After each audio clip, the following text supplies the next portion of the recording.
Morning. My name is Rick Wesson, and I'm here to talk about abuse and the global infection rate. And I know that I was hungover and didn't get up until noon yesterday, so I expect it to be pretty light. We'll take questions at the end, and we're probably going to give away a few beers to just help everybody out if you're hungover. The best way to do it is just start again.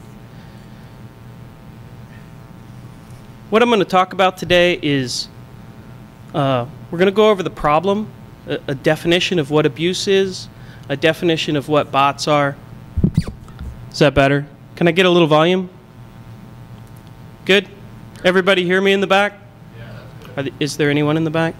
We're going to go over the anatomy of a botnet. What does it do? What's it look like? I'm going to give you one. We're going to have a little contest to see who can either take it down or own it. We're going to look at how botnets affect corporations, and then we're going to take it back up to 30,000 feet and look at what the internet looks like at a global scope and in economic terms how this affects us. And then we're going to hopefully conclude with how we fight this problem. But it's been a long fight and we haven't been successful. So the problem is it's really difficult to understand when your network is compromised, or when some of the hosts on your network are compromised and they're affecting other networks. It usually involves other networks, because if your network is abusing your own network, you know about it. You see the traffic. I don't know about it. But when your network is abusing other networks, that I hear about. I see it, and I can record it, and I can tell you about it, and I can tell other people about it. The numbers are really starting to get out of hand. We're talking about millions of nodes in a week, new nodes every week getting compromised.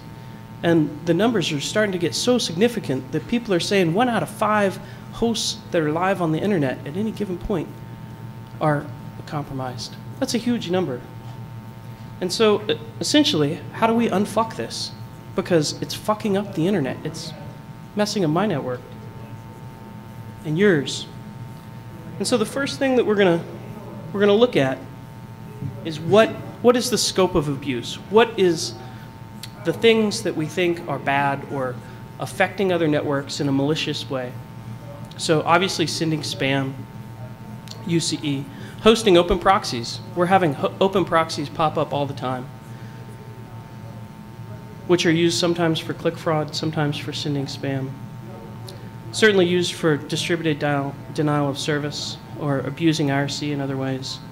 Hosting botnet command and control servers, moving those command and control servers around rapidly.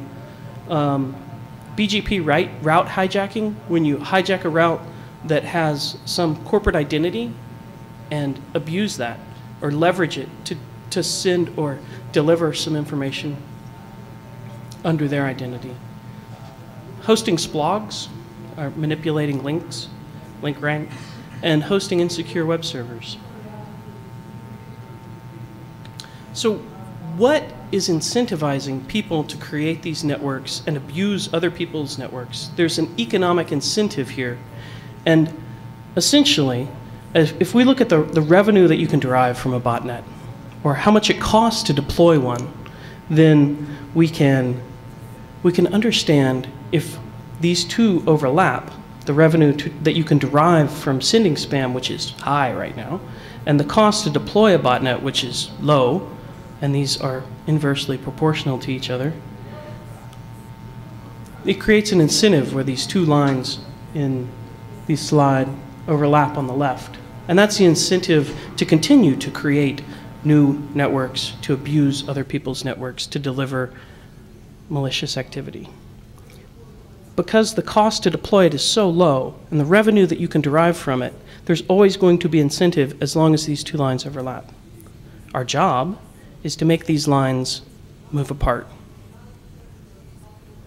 And hopefully, in a few years, we'll be able to move the revenue that you can derive from sending spam or click fraud lower, and the cost to deploy a botnet higher. Make it harder for them to be deployed, make them live less long. So once we can move these two lines further apart, actually we can separate and make sure that there's no overlap, that there is a gap between them. That's our incentive. And today, what I'm going to try and put is a number on this incentive on both sides of the map so that you can understand in economic terms what these are to the US population, to businesses, individuals. So let's actually dig into a botnet. You're going to get one in a few minutes. It's been live for, I think, somewhere around 90 days. I've actually requested people to kill it. I've sent information to the registrar that hosts it. And I'd really love to see if somebody could take it out by the time I get off stage, or own it. And if you can, I'll give you a beer, a good beer, which is hard to find in this town. I had to bring it from San Francisco. So let's take a look at this botnet. We're going to look at its controller capabilities. We're going to look at the proxies that it offers. It has a nice little web controller front end. There's commands that you can make it do different things, FTP stuff. We're going to look at the drop file that it creates. This happens to be a keylogging botnet. And who, what, and where got compromised. This should be really interesting both for the corporations and people that are interested in porn. And see if somebody can own it or kill it by the time I get off stage. So this is the controller, and for the people in the front of the room, you can see the domain name here, and for the people in the back, it's yops, yops.biz/UK is the controller and the drop file. So everything that I'm telling you here, you can go and vet until somebody takes it out. This is the view that you see when you log in. There's no password protection. You can, if you have wireless, you can go to it right now. So on the left, it has the IP addresses, the ports for the SOCKS proxy, this ID string in the center, which I'll show you what it's for in a minute. And then if you look, there's also the country and the city and state, and if it's connected. And the city and state, so they've got some nice GeoIP going on here. Here's some more. You can see that they're from Canada, Belgium, United States, which is in Herndon, Virginia, Princeton. And what this is valuable for is for understanding if you need to send a click and that click needs to go from Princeton, or you need to go do a transaction from some of the information we've captured out of the drops file, you can make that appear as though it's from that geographic area by using these various identity keys that are in the middle of your screen. It has a lot of other capabilities that you can exploit. You can upload files. You can FTP something from another file. You can HTTP get something from any particular machine in this network and have it execute that file. Or you can have all of them do it at once. You can upload host file. So if you'd rather everyone's clicks to any, pick your company or domain, you can have all of those hosts then send it to the IP address by manipulating the host file on each one of the machines. So probably not news for a lot of people here. Do they send spam? Certainly. Using the machine identifier, two URLs, one for the message body, one for where you're going to spam. Fill out the form, send it off. Everything goes and does the bidding for you. Pretty nice web front end for a botnet. Like I said, it's a key logging botnet, and it logs data. This is one little picture, one of the data drops there. We go through in detail what each section is. First, the remote address. So if you look, this happens to be one of AOL's outbound proxies. Fortunately, they copyrighted this stuff, so it's smashed by SARS. The IP address, so the TINNET internal address of the host. They all happen to be Internet Explorer. The next two lines are the gentleman's password and user ID for his Popmail account. The next couple of lines, this keylogging botnet liked anything that had HTTPS in it, or HTTP, that had a user ID and password in it. So if it had a password field, it was going to get captured, it was going to get put in this little drop thing, and after it had accumulated enough of them, it would send it up to the command and control server where you can download this file. And you can see the third thing that this guy went to, the third URL, was McAfee. So if you go to the first one, you'll get about 100 pop up. And it was pretty obvious, even to him, that he'd gotten owned and needed to go do something about it. Of course, the guy is littered through the file. Nothing ever helped him. So if we drill down actually into the drop file, we reviewed 30 days of data. Like I said, it's been around for 60, 90 days. So at the time that we reviewed it, it was about 80 megabytes. I think it's like 211 last time I looked. And in that 30 days, we had 793 uniquely infected systems with 17,000 data captures from those. So it was sending up multiple data captures per host. And in those data captures were multiple form logs. We got 35,000 form logs from, this is a small botnet. This is like 200 hosts online at any time. 100% of them were Microsoft Windows. It would capture passwords for POP, IMAP, Telnet, HTTPS posts, form data, and then it would do regexes through the file system, and if it found anything, it would add that to the data drop and send it up to the command and control server. So what got compromised out of all this stuff? We were able to collect 54,000 login credentials. That's a lot. Of those, 281 unique credit card numbers, and that was just what we could easily identify. We got over 2,000 email addresses of your friends and family.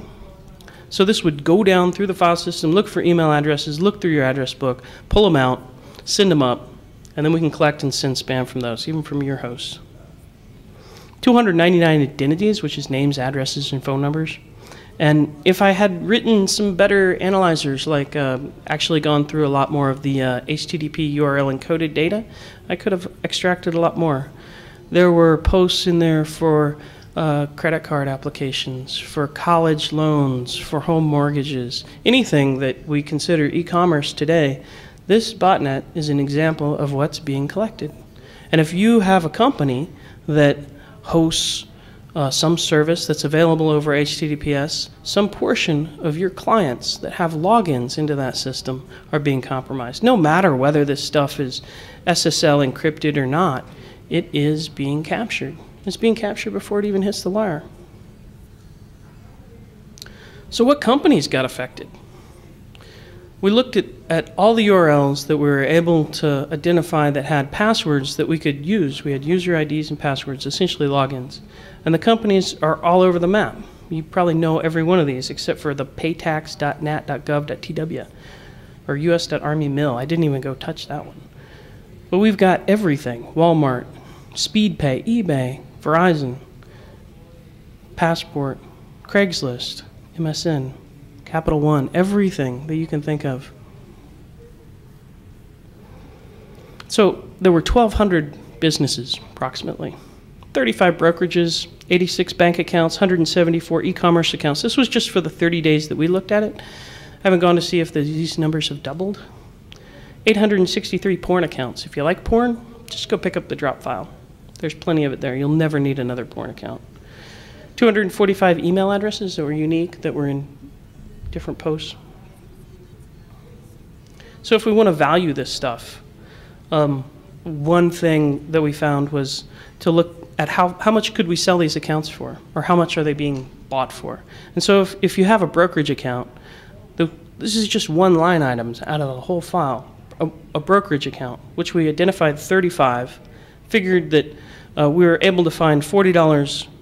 Someone would buy them from us for $40 a piece if they had less than $3,000. If they had more, then it was $70,000. So we needed to go log in, figure out how much money they had, build a little set for sale, and we could have made averaging almost $2,500. So there's value even in a small botnet. One of the other things that we do is we capture identities. And this is outside of the botnet, but Support Intelligence, the company that I work for, is able to intercept a certain amount of identities that are being bought and sold. And so there's an economy between people that are capturing identities and selling them. And we verified a number of these identities by, well, first notifying Visa USA, the FBI, FTC, some reporters. We were kind of getting a little slow with all those people. We didn't feel like they were really reacting. So we tried to notify the victims. We were seeing them in the botnets. We were seeing them when we intercepted them. And we realized that at the end of each one of these is an individual. And so we thought we'd call some of them and see how they felt about all these things. And so when we first started calling them, we gave them their name and birthday, their mother's maiden name, their social security number, credit card number. And they wouldn't tell us anything. But I made a few mistakes, and I want to share one of them with you. I made a couple of phone calls, and nobody picked up. And so I thought I'd leave a message. The message went like this. Last name, Milford, social security number 267 18 64 94. 69 Pleasure Palace Lane, Sacramento, California. Mother maiden name, Lewis. Visa, 4583 2468 9185 4162. Expires 1107, security code 102. This identity has been compromised. And I left work. It was at the end of the day. Next day I come in. I've got like 47 missed phone calls. And so I waited around. I knew the guy would call back. He called 47 times in the last 2 hours. Phone rings, pick it up. Guy says, I want to talk to your manager. Okay, hold on a second. Hello? I want to talk to your owner. I own the business. He's like, what are you doing? Leave a message on my phone. Who are you? And I said, we're working with the security, and he didn't give me that. Next thing, he's going to call the FBI. He's going to call the cops. I wanted to tell him which agents we were working with, but the guy was so livid, and he happened to be a police officer. He was ready to come over to San Francisco and arrest me, even though he was in Milwaukee or something like that. So the victims are highly pissed when we can tell them all about them. We had another one where we identified an identity. We saw it come across the wire, called the person up, actually ended up with the mother on the phone. And she said she had just registered, bought something for her son off of a website. And it was her son's name. It wasn't her name that we had seen. And that was 10 minutes from sale to on the wire sold. So let's look at how botnets affect corporations. We've looked at that they exist, that they're logging data. You have one that you can go play with. You can evaluate everything that I've said. You can use it or you can take it down, if you can. But let's look at how they operate and how they affect companies. Being a San Francisco corporation, we went through a bunch of companies' names that were in our database, that were also in the 95 or 94 area codes. And this was a list of some of the companies that we identified, that we have some information on. And we're going to drill down in 3 or 4 of these real quick and see what they've got. But you all should recognize some of these companies. They're not small. And some of them get unhappy when they get their names on the screen. So if you see yours, ask politely, I'll take it off. There's plenty of other companies to put on here. First one's HP. A lot of people want to know, is Silicon Valley compromised? A lot of computers out there, a lot of big companies that run e-commerce. HP isn't a commerce company that I would classify it as, but we looked at 140 unique IP addresses that were under HP's network space. Many of them were outbound mail servers. We run a pretty large spam trap, and we identified a fair amount of their marketing mail in our spam trap. But we also found a fair amount of information of hosts that were claiming to be Starwood Hotels, or GeoCities, or CarpetBless.info. We said those aren't HP's hosts, but they're coming from HP's network. That can't be good. Why are they sending us this mail? Why is it landing in our spam trap? Charles Schwab, another financial organization. But this is a company that you can point to and say, these people are doing a good job. They have a bit of marketing mail that we've been able to identify, but we haven't been able to identify any bots. Pretty good. It's important to point out when people are doing a good job. Lucasfilm. This was interesting because they've been flatlined for a really long time. And then one day they sent out a whole bunch of stuff. Maybe somebody brought in a compromised laptop, put it on the vendor area network, or one of these networks where you segment your guests, which we've seen. It was all phishing and spam advertisements. And it was fixed within 24 hours, and they've been flatlined ever since. So that's good. We can detect when these things are happening, and we can tell when they aren't. So this was the fun one, Chevron Texaco. They're consistently in our traps. But what's in our traps? It's not marketing information. It's spam-advertised adult material. And this is an indication, this is a symptom of the disease. It's chronic and persistent. It's been there for a long time, and we can show that it happens at regular intervals. And we're also going to go down and look at who derived information, or who derived some value from this. What's the value chain of the spam or adult material that was disseminated using Chevron Texaco's IP address reputation? And before we do that, I have to show you what they were delivering.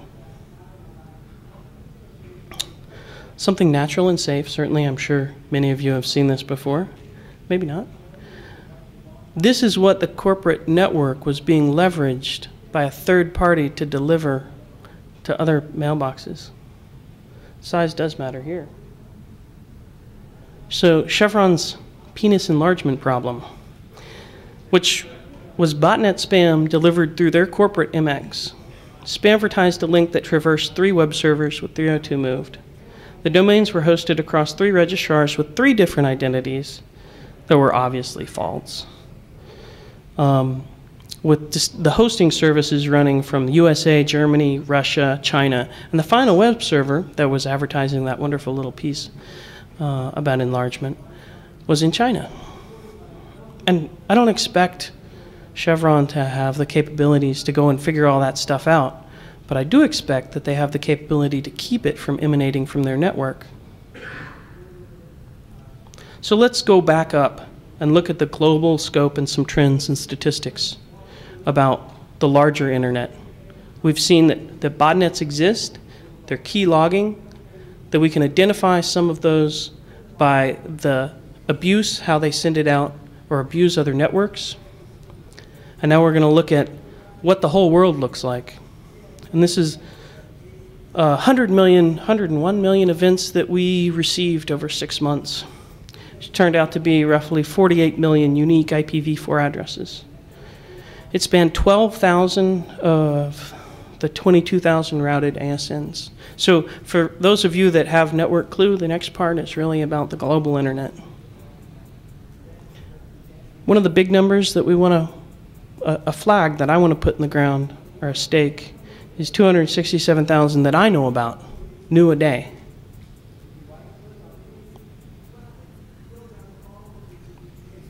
So we looked at the ASNs and we said, what number of ASNs do we have that, that have a malicious activity that we can identify? And this is a very granular, the amount of address space routed by ASNs is vastly different. But it's a very broad brush that I'm painting with here. 55% of the ASNs that we looked at, I could identify something on. 48% appeared clean. Now, my business partner, he asked me, he says, well, how much of the routed address space is that? Because just looking at the ASNs is a really broad way of reviewing this. So if we look at how much address space is actually routed by these various ASNs that we have information about compromised systems on, 95% of it we can finger. That's significant. So then we said, how can we break these things up geographically and look at them by countries? And it was actually pretty hard. There were some ASs that we couldn't look at they're ASs that are satellite. There's no geography attached to them. But from what we could do, it was pretty easy. People know that China is a huge problem. Here they're a quarter of it, of the entire planet's worth. The EU, which is a whole bunch of countries, which we have some separated out later. The USA is number 3, with almost 3 million hosts that we're able to identify. And then it goes down from there. Korea, Germany, France, Brazil, Spain, Japan. The ones that we couldn't classify that are mostly satellite. Taiwan, Poland, India, Italy, the UK. They're classified in the EU, sorry. So let's look at ChinaNet Backbone. Everybody knows about this one. This is the number of new IPs daily. I'm still wondering what the big spike is. And this was for 6 months, almost. So then we tried to look at the most compromised prefixes by number of events that we were able to identify. And again, ChinaNet Backbone. But then they tail off pretty rapidly, and this is the first, I don't know, top 20, something like that, with most of them being in the 221/8. So let's bring this back to costs. We've been able to see that these things exist. A certain number of them are keyloggers, that they're pervasive. They're all over the world. They're in every country. And I want to bring it back home a little bit. The FTC has some statistics out there on identity theft. And what I'm trying to assert here is that botnets are using keylogging to perform identity theft, and I need to put an economic value on that. And what that value is, I'm using these numbers from the FTC from 2003. And specifically, we're looking at the misuse of existing accounts. So when a botnet captures an existing account, certainly they might capture an identity. That would be the new accounts and other frauds column, if that identity was used to create a new account. For the purposes going forward, we're just looking at the cost to businesses of people that have accounts that exist that are being compromised, which I've shown you in the botnet drop zone, in the botnet drop files. You'll see here that average per victim cost to the business is $2,100, 2003 average. We're going to use that number.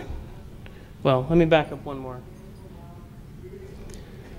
The global, the whole scope for this is $47 billion for all ID theft for businesses. That number is about this next slide.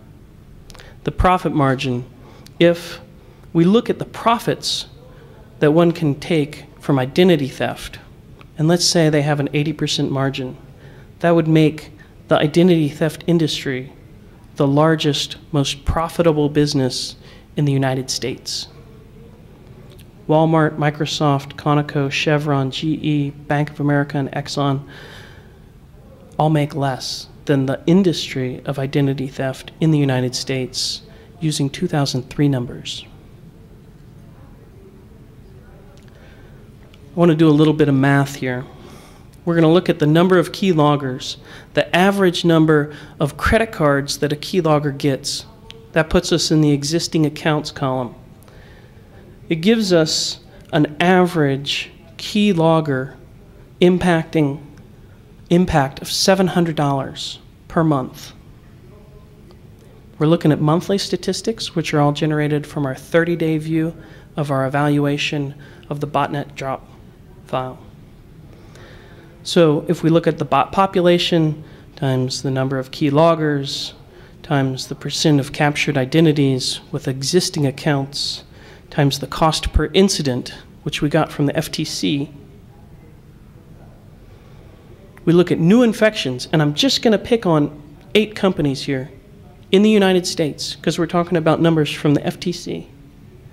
Verizon, AOL, Comcast, SBC.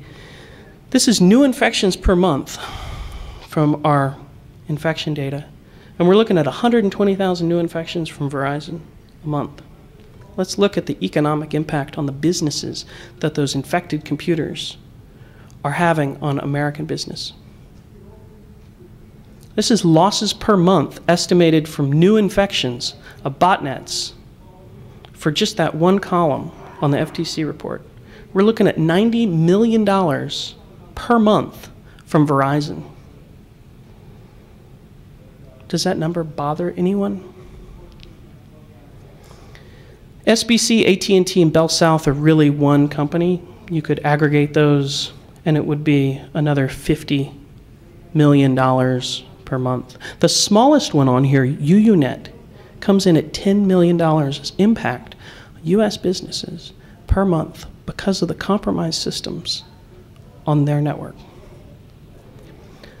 I'm not saying that these companies are losing this money. I'm saying it's these companies' customers are losing this much money from business. If we look at annual estimated losses, it's almost $2 billion annually using 2003 estimates and current infection rates. This is worrisome. If you could convince these 8 companies to somehow help their customers clean up their systems, it would save American businesses $2 billion, or 4% of the 2003 estimated identity theft problem. So let's go back to the economic theory of abuse. Our idea is that we need to make botnets harder to deploy so that they cost more money, so it's more difficult, and that the revenue derived from them is less. But right now, what I'm saying is that incentive is around $2 billion a year for botnet operators to deploy more stuff. That's what our fight is. What do we do about it? We're working on detection. Hopefully we can tell you who is compromised. We got to do something about remediation, or it's never going to end. And then we have to protect them. And until we do, they're compromised and people are losing their identities, their credit cards. We're going to receive more spam. We're going to get more click fraud. And it's not going to stop. Detecting them is just the beginning of trying to solve this problem. We have to do something about remediation, and we have to do something about protection. We have to protect them somehow.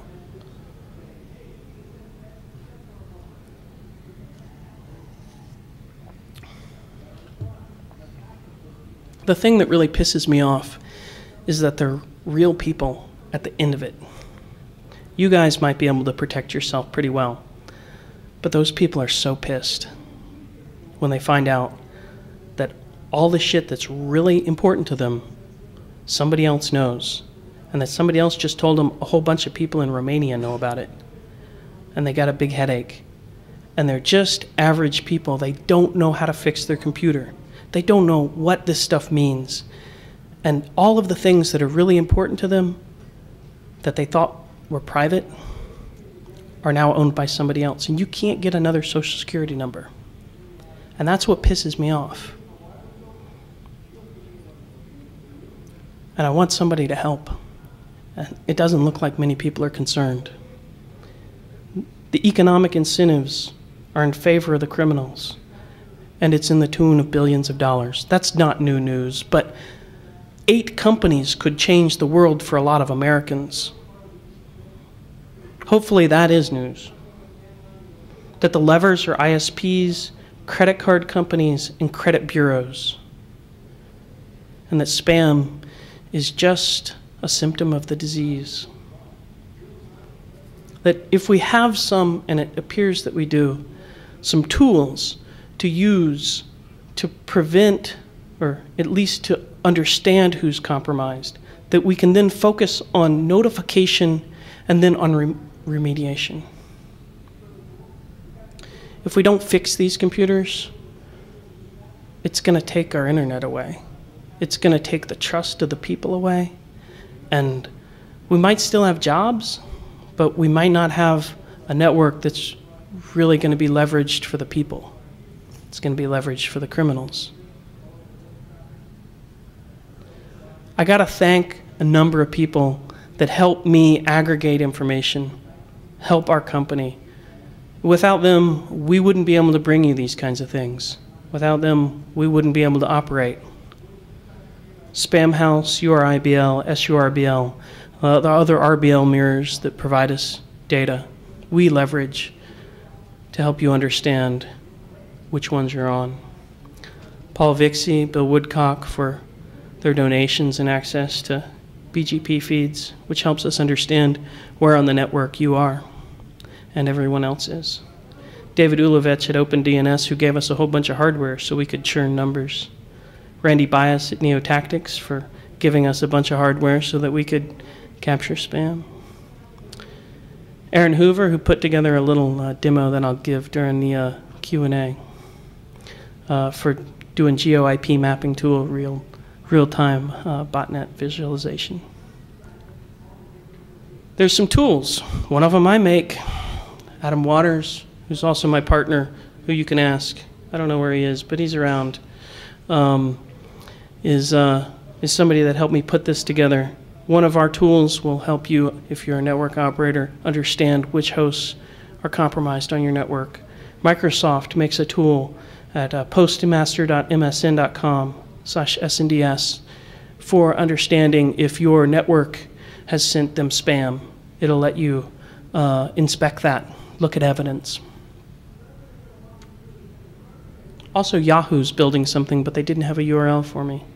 So, questions? We'll take them at the microphone.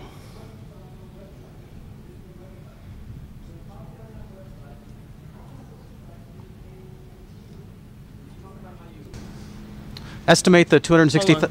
Just a second. Let him. You can repeat the question. 267,000 per day. How you estimate that?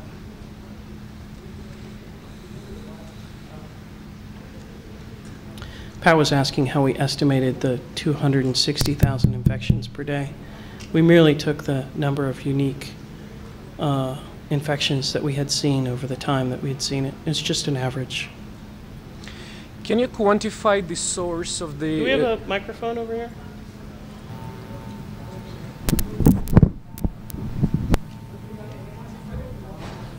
Home computers compromised and being parts of botnets versus enterprise resources?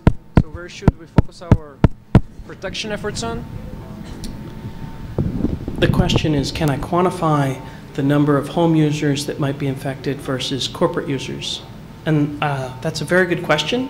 I don't have numbers that I could certainly do that and put it someplace, but I didn't do it for this presentation, and I haven't. And one of the reasons that that's difficult to do on a block level is because of ISPs and network service providers. There's a certain amount of granularity that you can identify which blocks or which ASs are of various categories. And there's been some excellent work done at the AS level to understand which ASs are of military or government, educational, network service provider, or commercial.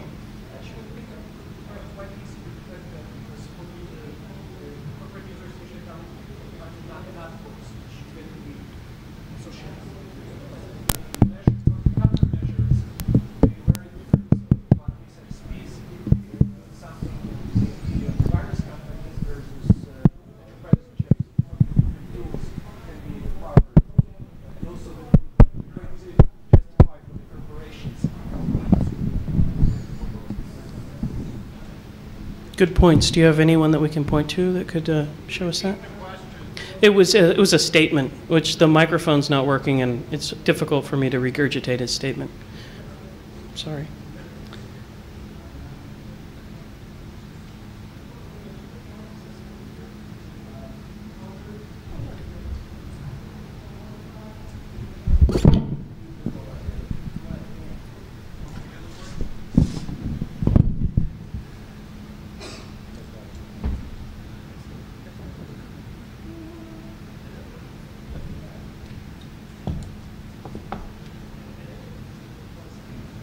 Hey, man. Yes, there we go.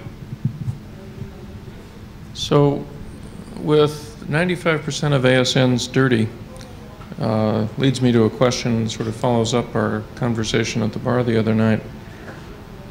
What do you see as the future value, or even the present value, of internet reputation systems when almost everybody is infected?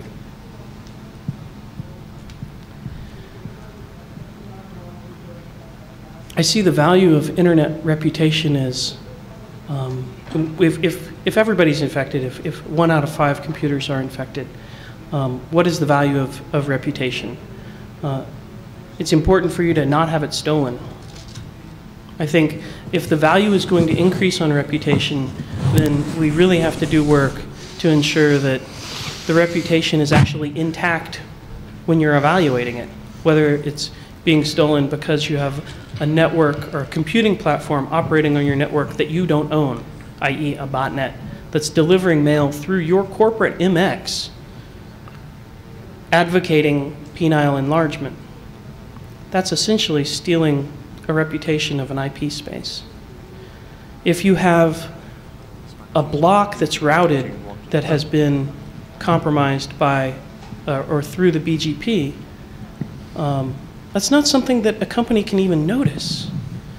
I think that if we have 1 out of 5 computers that's compromised, we're going to see more of this. We're going to see more spam from corporate identities that have a high reputation, and the same worry exists for the BGP. So those that have good reputations now, or reputations that are asserted to be good, should be more concerned than those that don't. Yes, sir? Yeah, in 2004, over a 3-month period, I developed some prototype software that is very aggressive in reporting spam. As a result, I've done some amazing amount of analysis. And I've come to the conclusion that about, I'd say, 30 to 40%, you get an IP address, you've got to find out who that IP address belongs to. You have to rely on ARIN, ARIN, APNIC, LACNIC, and all these other IP block organizers, whoever they are. And a lot of times I find that the abuse email is bogus. And I always try to advocate some type of effort on the part of APNIC or on the part of APNIC or whatever it is, to get their databases upgraded. What kind of effort is being done to make it easier to track these hostile activities down? And that's something that I think everybody should address. Maybe Paul can help us with this. Hi, I'm on the board of trustees for ARIN, and I'm not speaking for ARIN here, but I'll tell you some of the difficulties with getting that database cleaned up. APNIC, RIPE, ARIN, LACNIC, they are all membership organizations. And so the staff comes to these organizations either because it's a good resume builder, or it's a paycheck 9-to-5 job, or they're passionate about it, or whatever it is. But ultimately they can only do what the members will agree to. And it turns out the rest of the community thinks that having a good WHOIS service with accurate abuse contacts is a good thing. But the network operators don't really get a lot of value from that. If you're UUNet and you make it possible for the community to tell you that you have spammers on your network, you're going to be spending a lot of time reading the same reports over and over again that are telling you something you probably already knew. And in the best case, UUNet loses money when they cancel the subscription for the spamming customer. So we're asking them to spend money in order to lose money. And until we can remove the asymmetry of this person spends money and that person makes more money as a result, you're not going to see any incentive for the members of these RIRs to tell the staff or tell the board, in my case, we want this done. It's sad. It pisses me off too, This happens to be a hot button, which is why I grabbed the microphone away from Rick. This is something I have been pushing for, but even being on the board of trustees for ARIN does not give me sort of magical powers to improve that database or to ask the members to ask us to improve that database. 5 minutes, Rick. Any other questions? What's going on here on the screen is a little demo of what happened on Wednesday, February 8th at 5 p.m. I just have the United States here, and it's essentially just drawing dots on a map for every time we see some abuse. You can hover over them, and it'll tell you where it came from, IP address, the reason for it. It's a little tool we have for visualization. I figured that if I had done it over the internet, I would have been owned by now, so I didn't want to do that on stage. You have a question, sir? One of the problems is, you know, you got two different issues here. You got the issues of the infected machines that are sending out the spam, but you also have the command and control center. Now, as far as the command and control center, if you try to attack that, one of the biggest problems I've seen is that it takes a huge amount of effort to actually get a CNC shut down. But since they still own the domain name, it's fairly easy for them to bring it back up, usually within less than a month. So how would you address that situation? Well, I was going to show you, see if YOPS was up. Just a second, sir. All right. So how would I address the situation where domains can take them out? No, how do you address the situation that it's easy for the actual botnet owner to pick up and start all over again? It takes a huge amount of effort. Whack-a-mole. Yeah, that's exactly right. That's exactly what I was thinking. And that seems to be the biggest problem is that... If you're trying to whack-a-mole, it's a big problem. Right. So what is your Solution? Yeah, exactly. My attack is economic. I want to find a way to remove the incentive, to change the economics of the situation so that it is vastly more difficult to deploy a successful botnet and vastly less revenue can be derived from it. We're not going to win until the incentive has been changed, until the economic incentive has been changed. So I'm not saying let's take out command and control servers. I gave you one. It's still up. Nobody came to claim the beer, so it's going to be mine. I thought these guys were serious hackers. It's still there. It's not owned. Whacking a mole isn't going to solve our problem. We have to change the economic incentive. I know that it makes people feel better, and it's an instant relief to see it taken out. And lots of people work on taking them out. I agree that taking them out might not be the best way to solve the problem long term. I think it's a short-term activity that makes it cost more to deploy them. It makes it so you can drive less revenue. I think, does that answer your question? Right. Then the next question is, how do you actually increase the cost to the botnet owner? I think by taking out the incentive to deploy the botnets on the people's computers, and that's done by remediation on the nodes that are compromised, and detection, remediation, and then prevention. So you're specifically talking about the end user, end machine. I believe that's one way. But I think my time is up, so I thank you, and have a good day.